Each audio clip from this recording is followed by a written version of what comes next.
Welcome to today's episode. Today, we are honored to host Phillip Bahar, the Executive Director of Chicago Humanities and the Chicago Humanities Festival.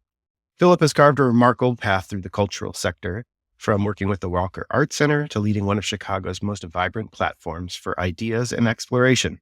Phillip, it's fantastic to have you with us to delve into your journey and your work and really talk about what the Chicago Humanities Festival is providing to your local city and also to the world through all of the great content that you're providing. So, without further ado, welcome. Well, thank you for having me. Really happy to be here. Sure. Chicago is obviously, a word that's synonymous with a lot of different sports teams. There's wonderful museums, wonderful tourist attractions. And as we dig into it, there's a huge humanities history as well. Famous writers, there's a big theater scene through Steppenwolf and the Goodman and lots of different places where humanities are featured and really are a cultural touchstone of the community. Can you tell me, so then how did the festival come about? How did the festival how was it born out of the great humanities that are already alive in Chicago? Well, actually, your question actually sets up my answer, which is we were founded Nice. 35 years ago.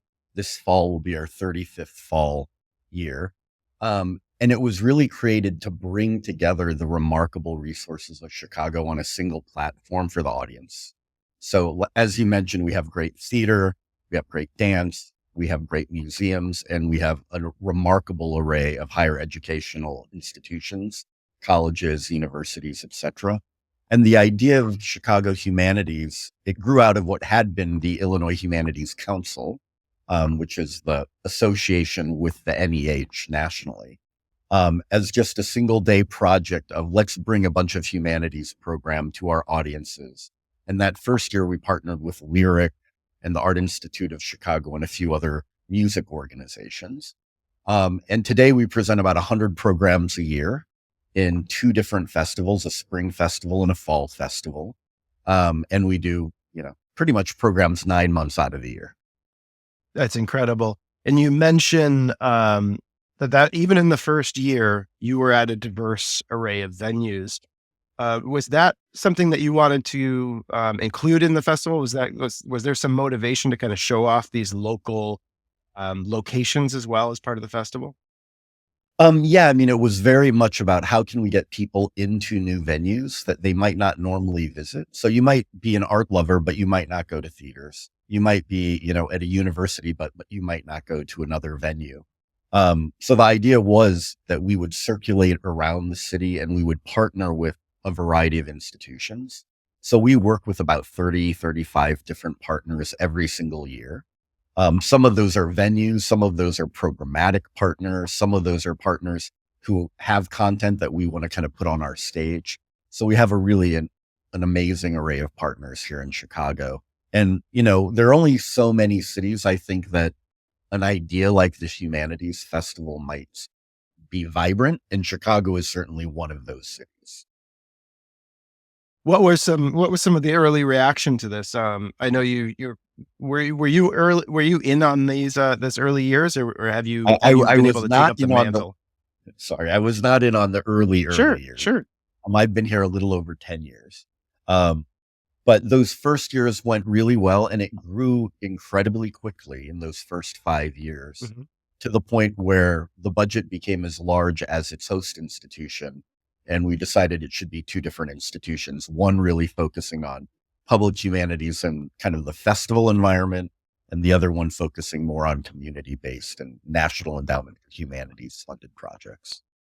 That's fantastic. So the event has now created this kind of institutional element that is educating, I would say, children and probably the broader community throughout the year. Yeah, absolutely. And when we were founded 35 years ago, we were the first humanities festival in the country. There were not things like this before. There were some literary festivals and arts festivals that were much longer than us. But in terms of like a broad-based humanities approach, we were the first. And we spawned now, half a dozen other organizations around the country. So Phoenix through ASU has a humanities festival every year. Pittsburgh has a humanities festival now, and all in Cincinnati. All of these kind of came out of universities. It was a way for universities to connect their content with kind of a broader community. And what we did was really kind of put a net around all of these ideas and try to scoop them up and, curate seasons and curate years that allow you to really understand the zeitgeist of what's going on in the ideas festival or in the ideas space or in the cultural space every year. So often you'll come to a Chicago Humanities program and, 3 years later, that person wins the Pulitzer Prize. Or you come to a humanities program and a month later, that person is, highly visible on a national stage because of something they were working on. So we really do also try to identify, unique, distinctive voices early and share them as broadly as we can. What have been some of these successes over your tenure at the Chicago Humanities Festival that you're kind of proud of there? There's so many. I did the math the other day. I've been here. I've had over 1,000 programs occur while I was at this institution. But I'll start at the very beginning. Our very first program was a program with Arthur Miller, and it sold out the Symphony Center, which is where the Chicago Symphony Orchestra is. So like that was a pretty good way to start a festival and a pretty good way to start an institution's history. But every year we have just a remarkable array of artists and authors, journalists, policymakers, performers. Some other, some that stand out just personally. Mhm. I've been a longtime Patti Smith fan, both from her music, her poetry, and certainly her nonfiction writing. So I have many fond memories of Patti Smith singing to our audiences and our audiences being right there singing back with her. Um, we had a really beautiful program just a few weeks ago with the gender studies academic Judith Butler, who was really the first person to identify gender as something different than sex. And obviously, gender identity is such a central part of the conversation that's going on today. And we had this amazing crowd. She was being interviewed by Masha Gessen, who's a New Yorker journalist, and also a trans activist.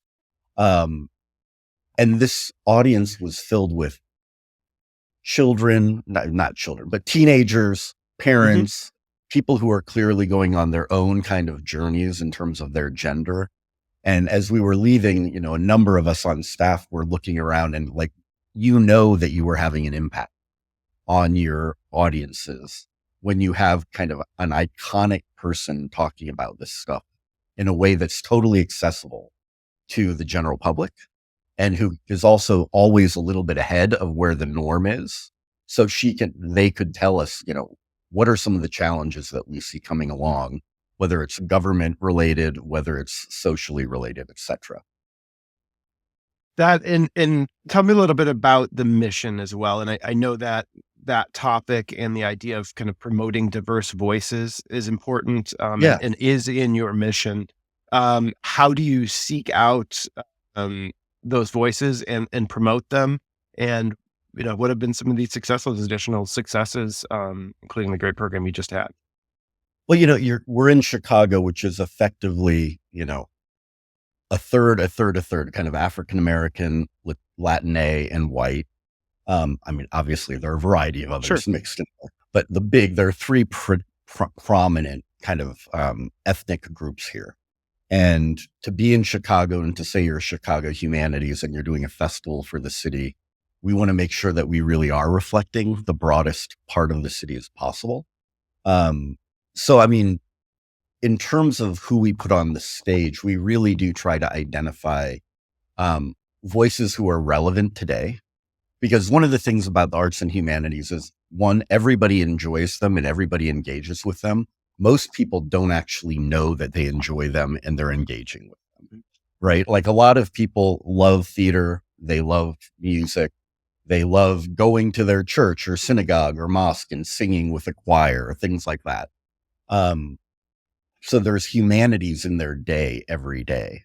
But when you say, oh, what are your favorite humanities? Most people don't really think about it. And one of the things we really try to do is elevate, like, these are the humanities. These are the things that are bringing value, ideas, helping you see your world differently, helping you understand yourself and your community and your family in new ways.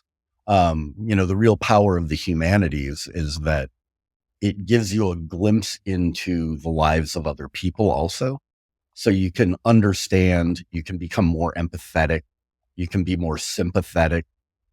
So especially for a democracy, it's vital for the humanities to be vibrant and active, because so much of the humanities are about sharing personal expressions that reflect who you are, whatever category you're talking about, and that help other people, understand the world in a similar way. This that's amazing. Yeah, I'm wondering about obviously you have people kind of speaking for themselves, and then I see you're also kind of hosting conversations, right? And the audience can interact.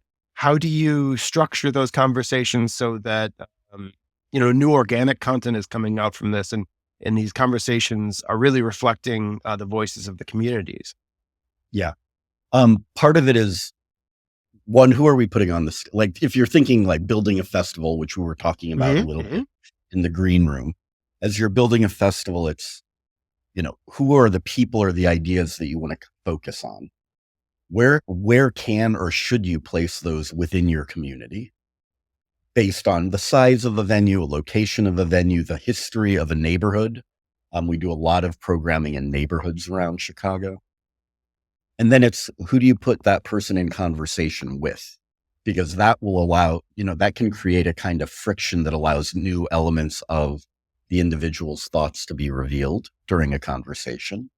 Um, and then ultimately, we do have Q&As for almost all of our programs. Some of those are live Q&As with a past mic. Some of them are send questions in advance. Some of them are text questions, depending on what the event is.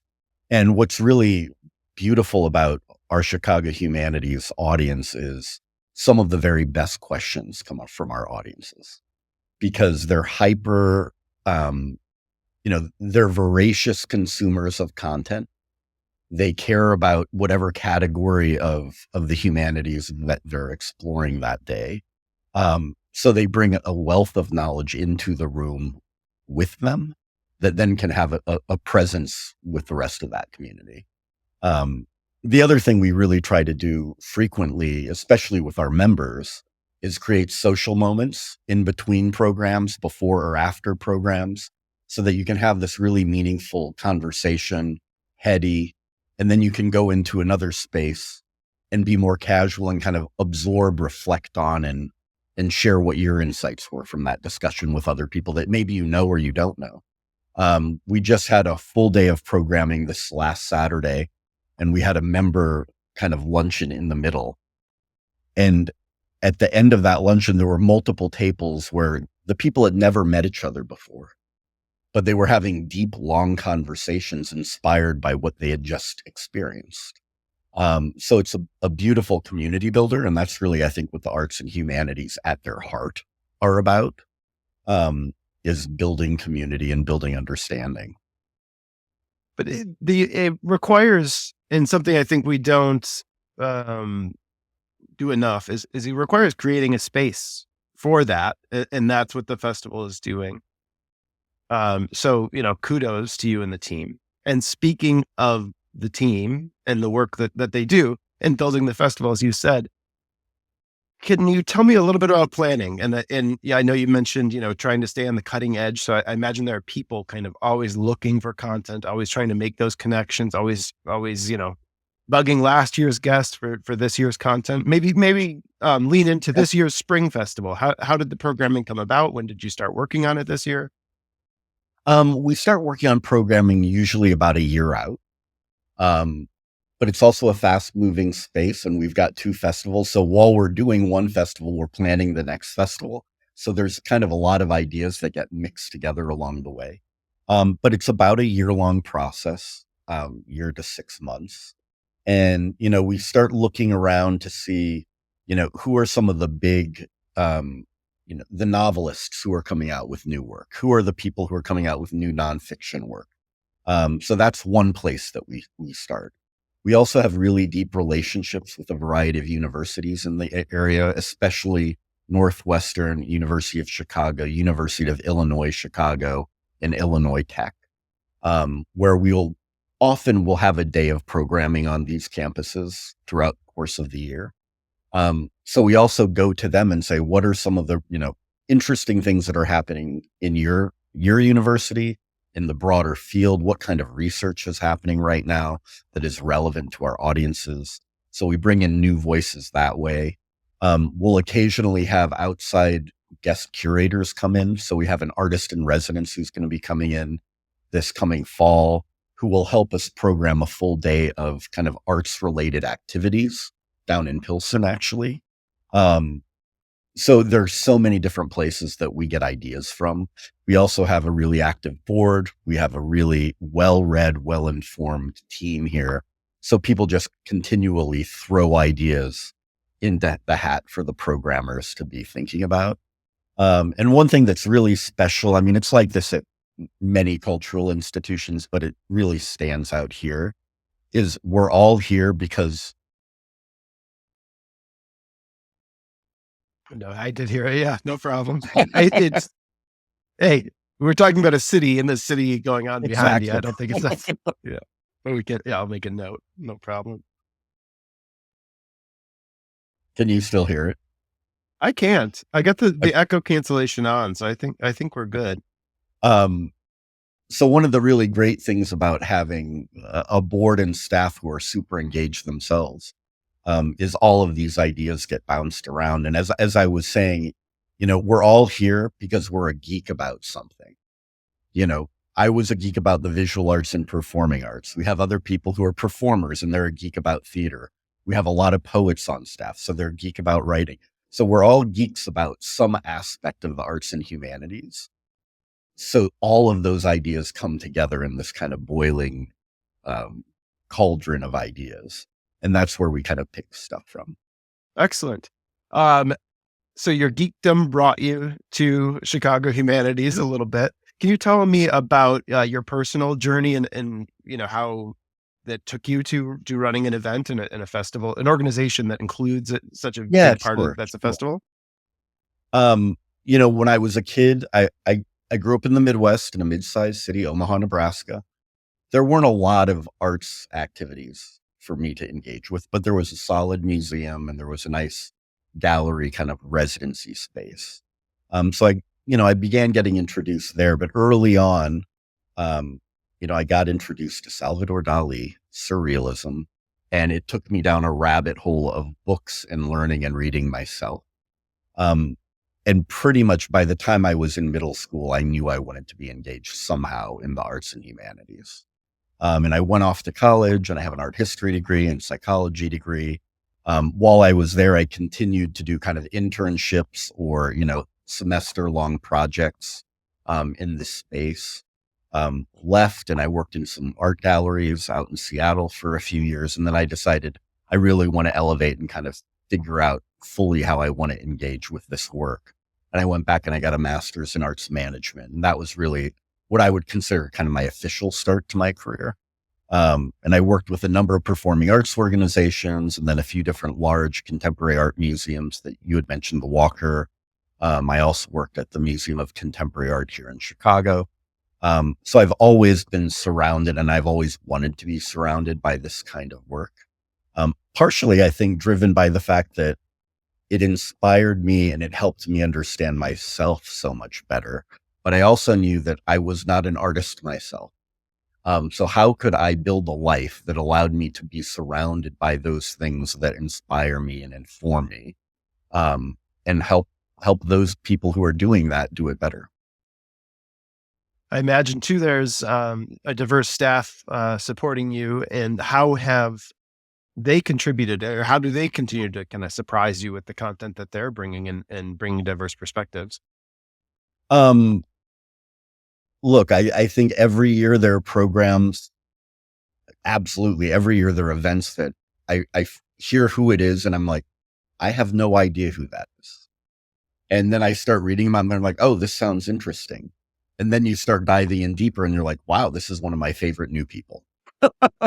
So, that happens all the time. You can't possibly put together 100 programs as an institution and somebody actually knows about all 100 programs. Like, it takes this kind of mix of skills and a mix of ideas to identify this stuff. And part of it is also, that diversity allows us to attract different people out in the community to be our audiences and our members and our supporters. Um, I was curious about that. How do you market the festival? I imagine that with 100 events, you making a lot of noise, great noise, but you have to continually advertise and bring people in. You're competing as much as you're a proponent of. You're also competing with some very absolutely. large institutions that do amazing work in Chicago. So Mhm. what does it look like, the promotion and marketing effort that Chicago Humanities puts out? Um, you know, we talk about the festival aspect of what we do. So just to talk a bit more about how the festival is structured in our Great. spring and fall, there are certain days where like the entire day is programmed from 9 or 10 or 11 a.m. until 7 or 8 p.m. And there might be 6 or 12 events that happen on a single day. And that's what we really think of kind of as the festival experience, right? You'll come in the morning, maybe there'll be a couple serious conversations, maybe then there's a performance, and then there's some other conversations to end the day. Maybe it's a humor program. People can kind of find their path through those days.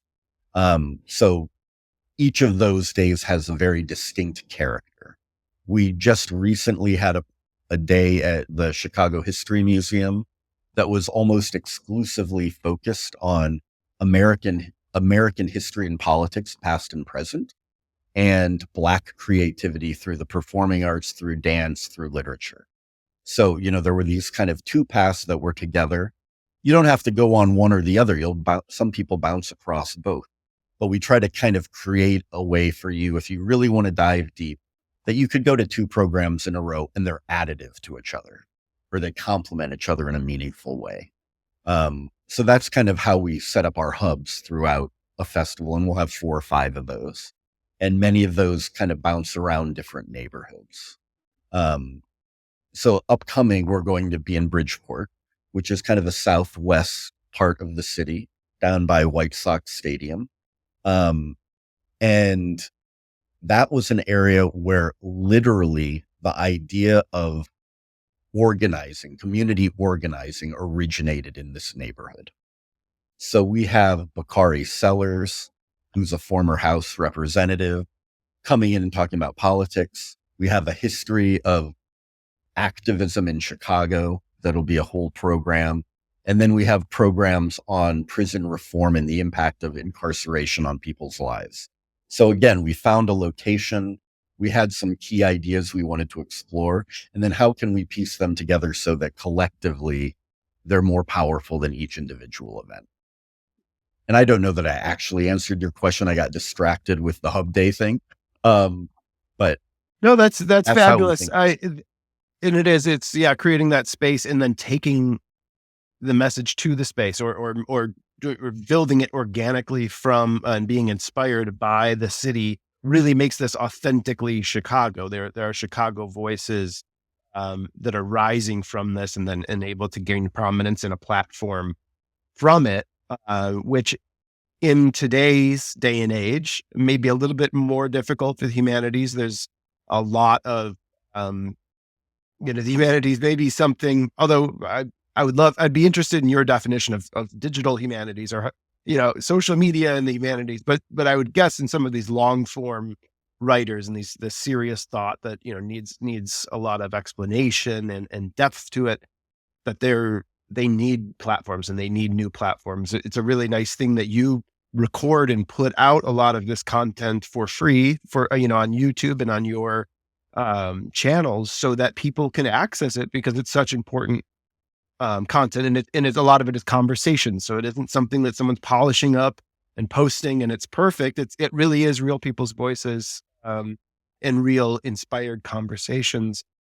I would be curious about that. How now with 10 years on in this particular, really focused just on humanities as a field, how do you see this integrating into the future? How do you see the use of digital media in what Chicago Humanities provides, and what kind of the reaction has been in the community? I obviously it's grown. Now we have humanities festivals all over the country. So what have you seen as the need? How have our modern times kind of affected the journey of the festival? Before I answer that, I want to go back to the note that you had just said about conversations. Yeah. Almost all of our programs are Mm, conversations. I mean, we have lectures, we have performance, but it really is grounded in the notion of dialogue. Um, and one, in a world that we live in today, dialogue and real dialogue is harder and harder to find. Um, and two, I think that being in a room when there's a legitimate conversation going on has a visceral thing that sometimes in our digital world we forget about. You feel the energy of a room when you're in a really dynamic conversation. You feel the energy of the people sitting next to you who aren't even speaking come into that room in a really powerful way. Every once in a while you'll hear kind of the snap, or you'll hear the aha, or you'll hear, people kind of responding back. However, that is a sigh or a noise, like you can feel that energy. And there is something so kind of universal about that, and also so inspiring about being in a room of other people who may not agree with you, sure. but they care about exploring the ideas, That's it. and care about like honest dialogue and honest, not confrontational back and forth, point counterpoint, but like, let's have a conversation and then let's really get to understanding, why are these differences here?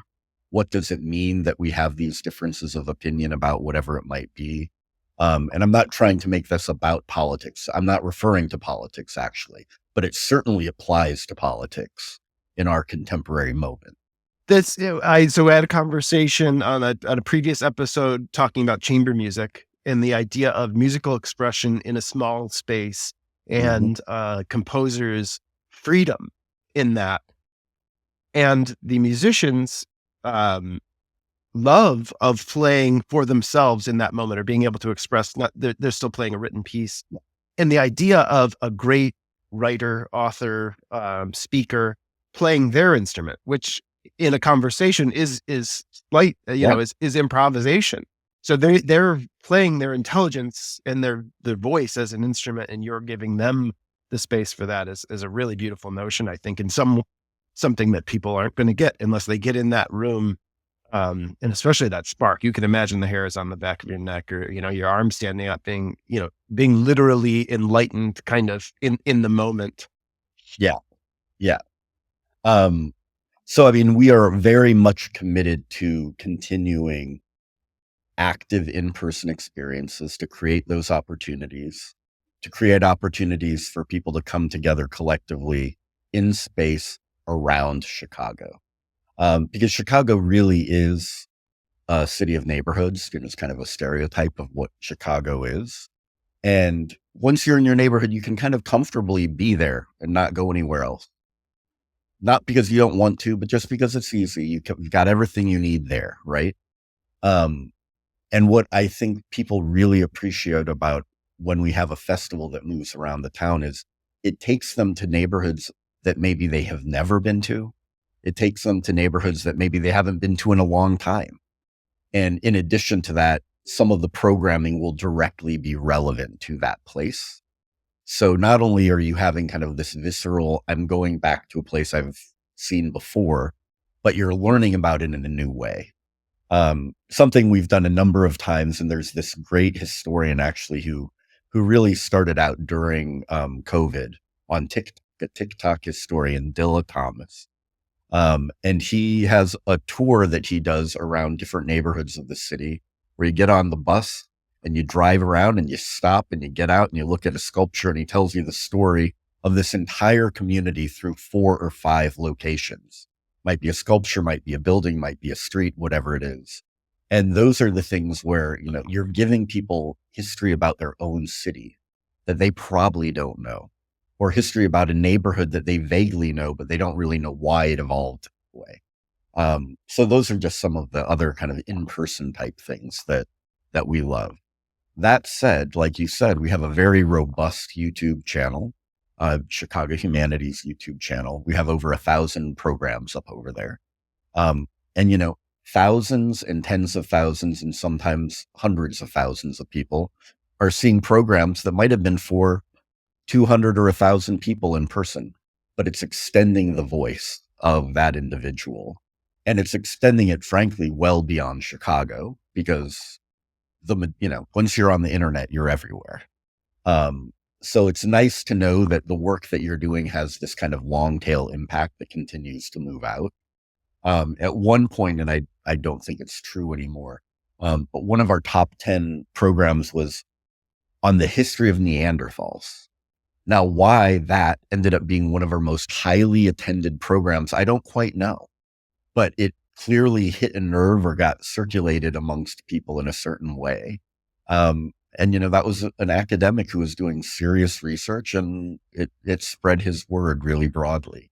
Obviously we're on social, we're on Instagram and Facebook most prominently, but we still have X and a little bit of TikTok, not a lot of TikTok. And for us, that's both the marketing thing, which is that where your question had begun, go to where the people are, but it's also a great way to extend the programs, whether it's a short 2-minute clip that gets shared out, whether it's an interview behind the scenes with somebody before they even arrive. So I think it was last spring, we had Rainn Wilson, the actor from The Office. And he wrote a book actually about spirituality. He went through a moment of real spiritual awakening. So he did a little bit of a conversation in advance of the full conversation for our social media group, just to get them engaged. So, I'd say the marketing, other than the stories that we're telling, we're in the same marketing places that you would expect most to be. We do radio, we do podcast advertising, we do digital, we do social, we do direct mail. Email's probably our strongest marketing tool. We have a really strong base, going back 5-10 years of people who love what we do. I imagine there's a loyal fan base in the Chicago area for what you're providing as well.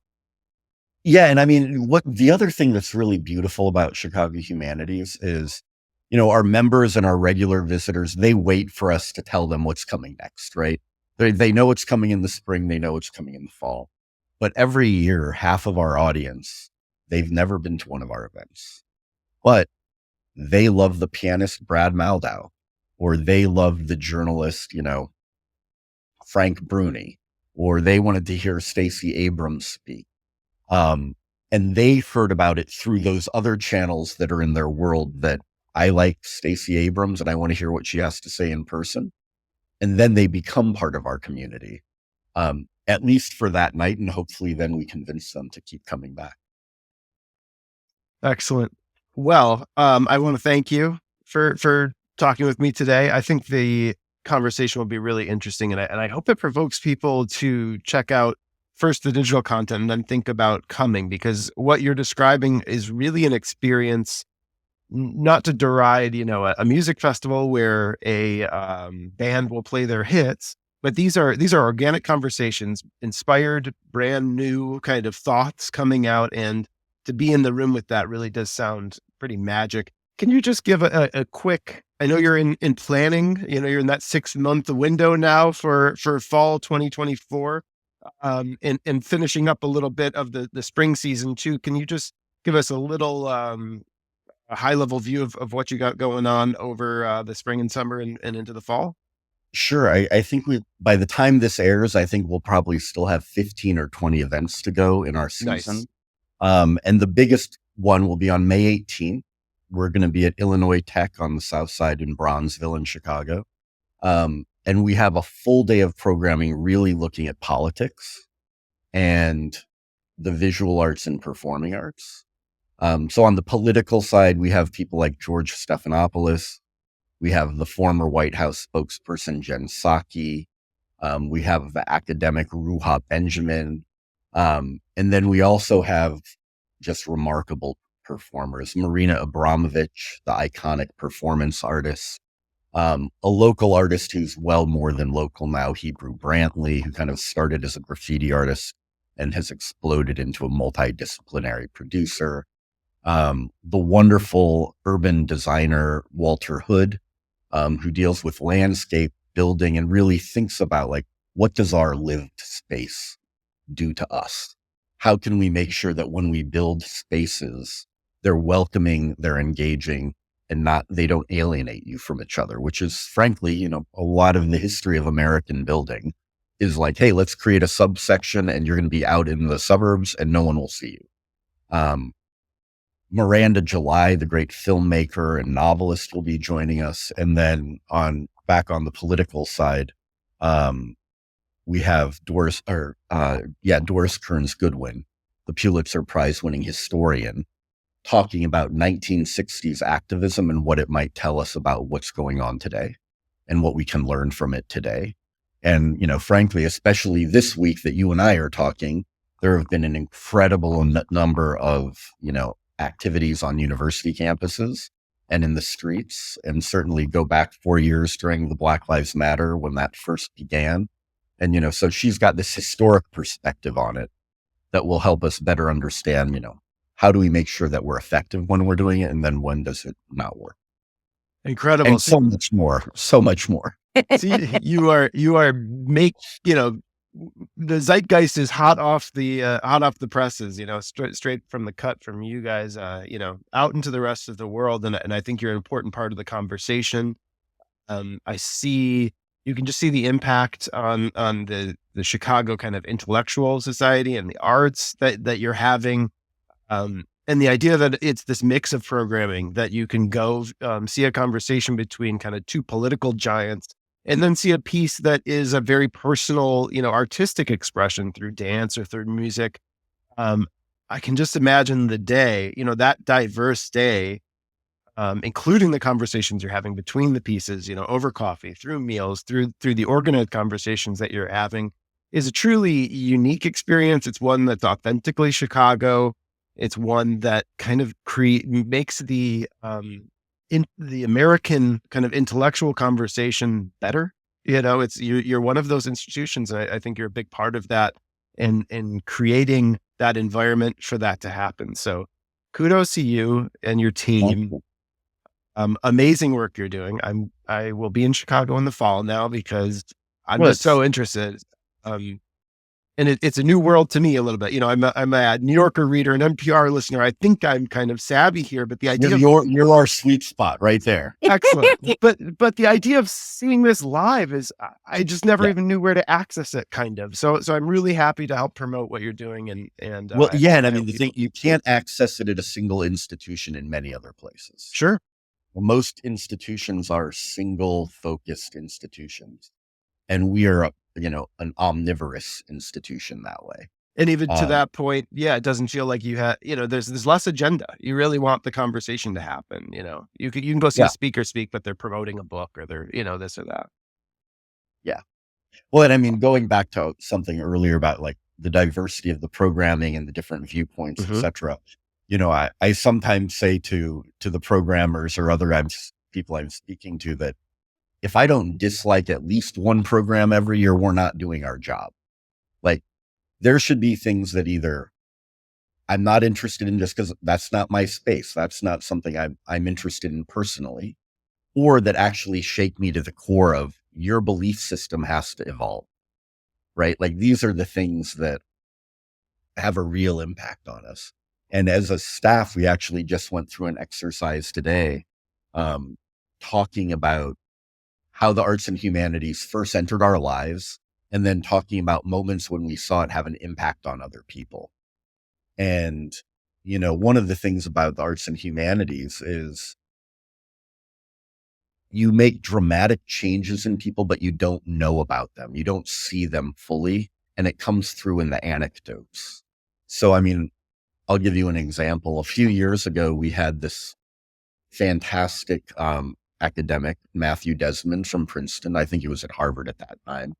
He's an anthropologist, and he went and he lived in Wisconsin in Milwaukee for a couple of years, just around people who are being evicted, to understand what the life of someone who is being evicted is like, and to tell the whole perspective from the property owner to the person evicted to the social services person they work with to the courthouse. And that program, I mean, the long and short of it is, he says, people don't get evicted because they're poor. People become poor because they were evicted. And it was like this flip that made me totally understand an issue in a new way. I found out then that somebody who's a regular attendee, their daughter was in the audience. They were about to go to law school, and that single program sent them down on a path of going into housing rights law. And they just got their first job in housing rights law this year. And that was from this single experience that opened them in a way that they weren't ready for, they weren't looking for, and it just happened. And there are so many of those stories. And I mean, I'm getting goosebumps talking about one. And if I tell you, like 3 hours ago, there were 20 of those in a conversation we just had as a staff. And that's the beauty of what I think our institution does, or any institution that kind of elevates voices that might not be heard otherwise, and that introduces people to kind of, be curious, be creative, connect to your community. These are some of the ways that you can do that the most effectively. Incredible. Well, you are creating the route, for these moments to happen. So thank you so much for the conversation. We could talk for hours. I just think there's so many great stories and so much great history that you created. So in the fall, you'll come. We'll do a full production for a week down there. Sounds great. A bunch of events. Sounds great. Right. And hopefully there's a bunch of event explorers coming with me and learning so much through these and just having a great time. So sounds great. Phillip, thanks so much. Thank you.